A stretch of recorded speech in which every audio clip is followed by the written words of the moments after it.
my candles. It's Katie with Light in the Darkness ASMR. Today I thought that I could do something super special. So everyone at some point in their life has suffered the loss of losing someone that they love dearly, whether it be a child, grandmother, sister, brother, grandpa, father, mother, aunt, uncle. Everyone's lost someone. Now my stepmom was so sweet, and she bought me a book that I would like to share with you guys. It is considered somewhat of a child's book, but I believe that it'll help. My stepmom, she lost her son, which was my stepbrother, the one that I drove his car. And she realized that I needed this book very badly. So she bought me this. I don't know if you've ever heard of it. It's Tear Soup. And I just thought I could do something for all the ones that have lost someone. Maybe this will help. As I myself am still grieving the loss of my grandmother from last month. Sorry, I'm making sure my bird's okay. You okay, baby? Okay.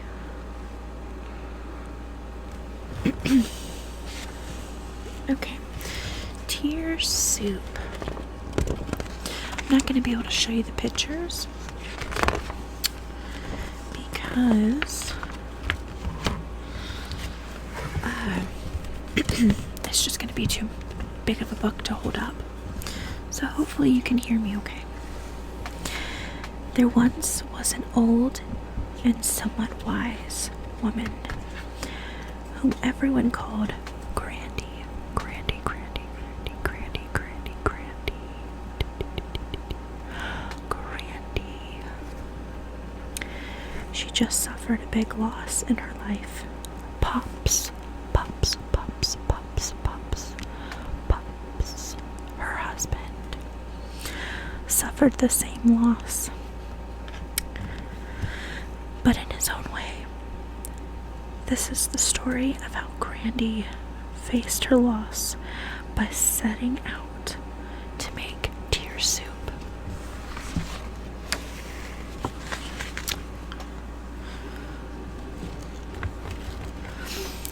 By the way, if you hear any talking in the background, some of my family is up right now. They are about to eat breakfast. So I do apologize for the background noise. For many years, the custom of making tear soup has been forgotten as people's lives become more rushed. They found it to be much easier to pull a can of soup from the shelf and heat it on the stove. But several years ago, Grandy got the taste of a well-seasoned tear soup. As soon as Grandy tasted the rich flavor of that carefully made soup, she promised herself never again to assume that quicker was better.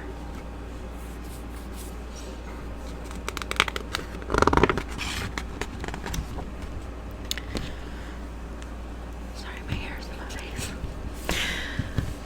Because of her great loss, Grandy knew this time her recipe for tear soup would call for a big pot. With a big pot, she would have plenty of room for all the memories, all the misgivings, all the feelings, and all the tears she needed to stew in the pot over time.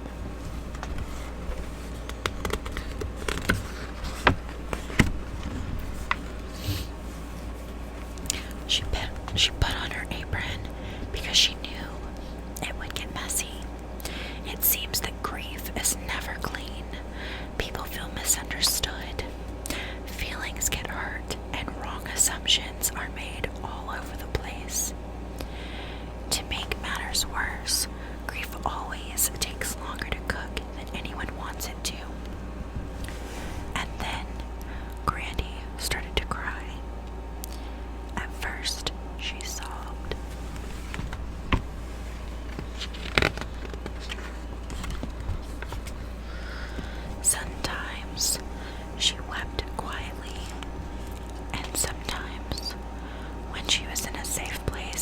no one could hear her.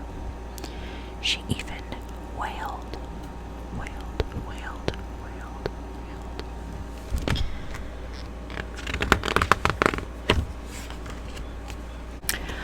Grandy knew she had to make much of this part of the soup alone.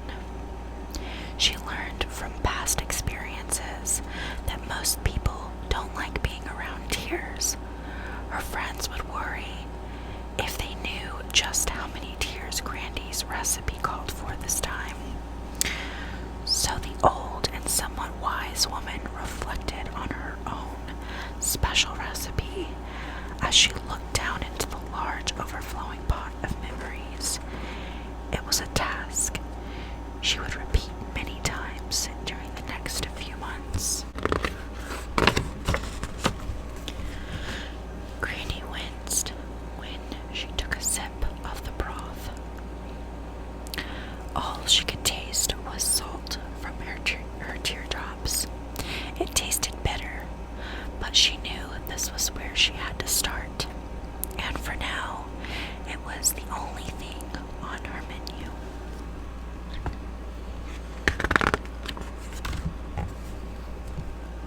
There were things that Granny never wanted to forget. These included the good times and the bad times, the silly and the sad times. With her arms full of memories, Grandy made many trips to the kitchen. One at a time, she slowly stirred all her precious and not so precious memories into the pot.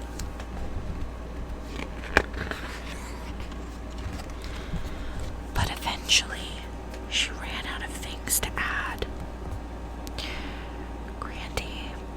Grandy's arms ached and she felt stone cold and empty.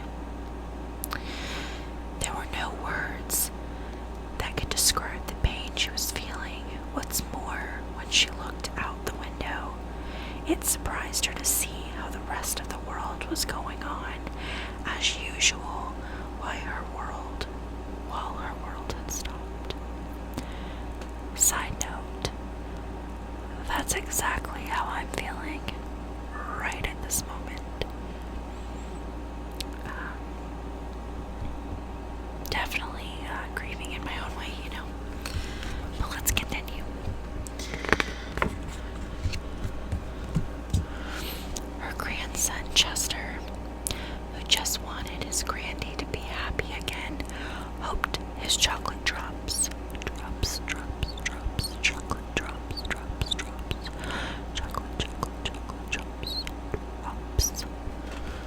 would make her feel better. Mrs. Blumklotz, Miss Chadwick, and Mr. Long, all brave yet fearful neighbors, dropped by to see how Grandy was doing. They filled the air with words, but none of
Midge wouldn't try to talk her out of anything she was feeling, and Granny could even laugh and not worry that Midge could assume Granny was over her grief.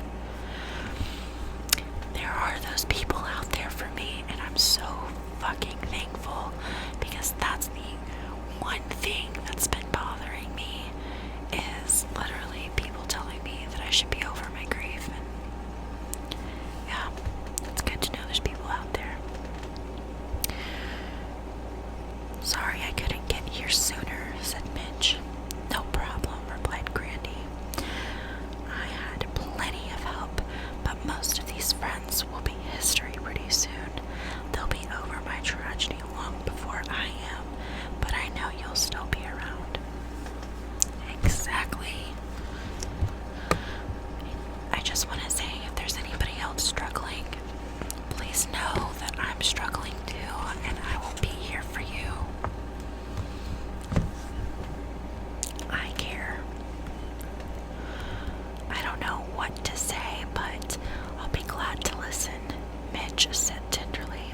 Come on, tell me all about it while you make some bread to go along with your soup. These two friends, who had shared 1,000 laughs and just as many tears, pounded at the bread dough together. I feel like I'm unraveling, Granny cried. I'm mad, I'm confused, I can't make any decisions. Nobody can make me feel good. I'm a mess. I just didn't realize it would be this hard.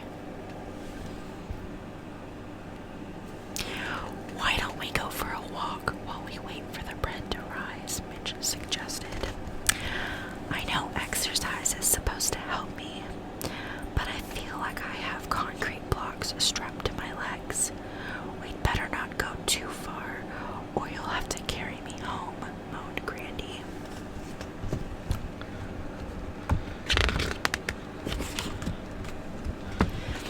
Mrs. Cries-a-Lot called and reminded Grandy that she had been making tear soup for years and would be more than glad to come right over and show her how to make it the correct way. Thanks, but no, said Grandy. This pot has my name on it. Grandy knew better than to let Mrs. Cries-a-Lot or anyone else tell her what she should do to get through this terrible loss.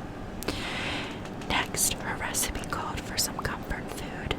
For Grandy, this meant mashed potatoes or ice cream. Comfort food always makes you feel better, at least for a little while. It gets past the big lump in your throat when other foods can't. I think it needs some chocolate too. After all, it was her soup.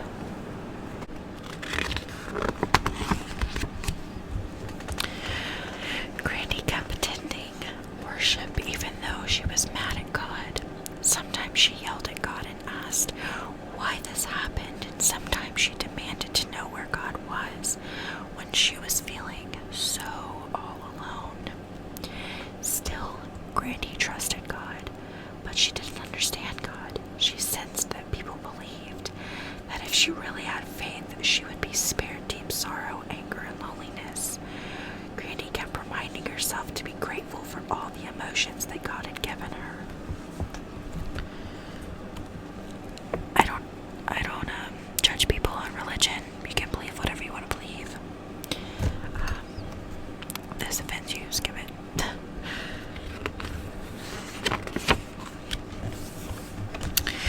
On some afternoons, people would ask questions like, is it soup yet? Or, how long is it going to take? You have been at this for over a month now. It's time to get out of the kitchen. Grandy fumed at the caller's advice. Grandy looked forward to getting the mail each day. She dreaded the day when no more sympathy cards would come.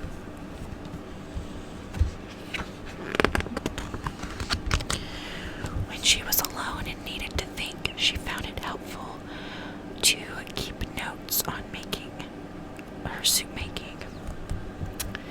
Thank goodness Grandy and Pops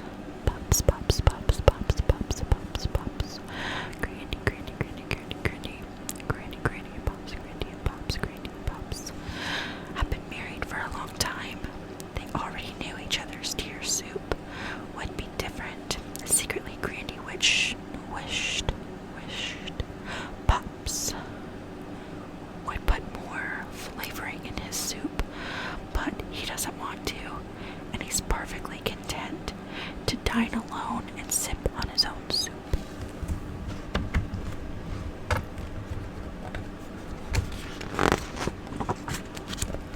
Making deer soup is hard work. Sometimes it was all she could think about. Even the things Grandy used to love to do, she didn't have the energy for, nor did she care about it anymore. Some of Grandy's friends over the years had not tended to their deer soup. Their soup boiled over and the pot scorched. What a mess. It took them a long time to clean up their pots and to start over. The smell of burnt soup still lingers in some of their homes. Grandy knew there were times when she needed to take a break from her soup making. Even though it was hard to do, she forced herself to go away. Grandy heard that a neighbor was having to take her turn in the kitchen. Some people thought that the neighbor was eating too much deer soup. So Grandy, being an old and somewhat wise woman, called and invited her over to a special soup gathering where it's not bad manners to cry in your soup or have second helpings.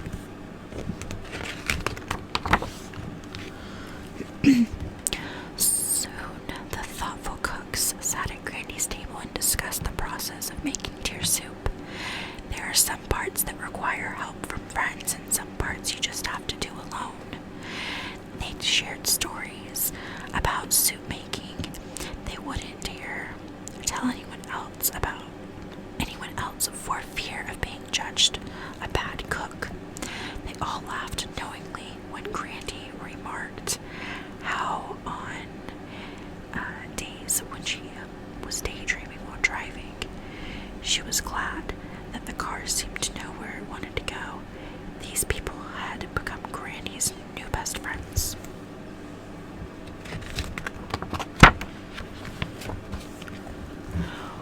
One day, as Grandy and Chester were going for a drive, Chester asked, "Mom says you've been making deer soup. What does she mean?" "Well, deer soup is a way for you to sort through all the different types of feelings and memories you have when you lose someone or something special. Remember when your baby brother died, right before he was born, and your mom sat for days holding his blanket and weeping? She was making deer soup. You made deer soup yourself by acting out your own disappointment when you shouted at Jason, wishing his brother would die too. Remember when Billy's dog died and he didn't want to play with you? Not feeling like having fun is one of the ingredients to deer soup also. And remember when Aunt Meg got divorced and they had to move? There was a lot of deer soup simmering in that house." In other words, deer soup is grief, if you haven't caught on yet. Some days, when you're making deer soup, it's even hard to breathe. I've constantly said, I feel like I can't breathe without her. Some days when you're making deer soup, it's even hard to breathe. Some days you feel like running away. You just hope a better day comes along soon. And then comes one of the hardest parts of making deer soup. It's when you decide it may be okay to eat some instead of all the soup all the time. The next morning, as Grandy was cleaning up, Chester asked if she was done making deer soup. "Well, I don't think you actually ever finish. The hard work of making this batch of soup is almost done though. I'll put the rest in the freezer and we'll pull it out from time to time to have a little taste."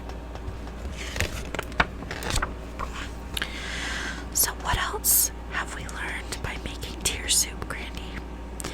I've learned that grief, like a pot of soup, changes the longer it simmers.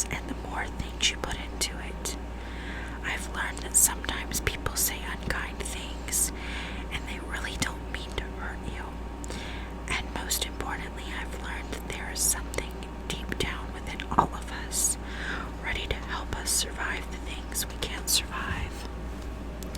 Grandy, you know so much. You mean so much to me. What will I do after you die? Don't worry. I will leave you my recipe for tear soup. Ooh. So sweet. And then it basically says Grandy's cooking tips, and then it tells you about grief. And then it says if you are the cook. And then it says if your friend is the one who is making tear soup and soup making in time. If a child is the cook. If a male is the chef. If there are two of you cooking. And where to find help. It gives you all these resources, all sorts of things. Wow, and the links. Holy crap. And then it gives you all these other additional tear soup books. They even have one in a Spanish version. Wow. That's amazing. But what a great book that was. I really hope that this helped someone that is struggling.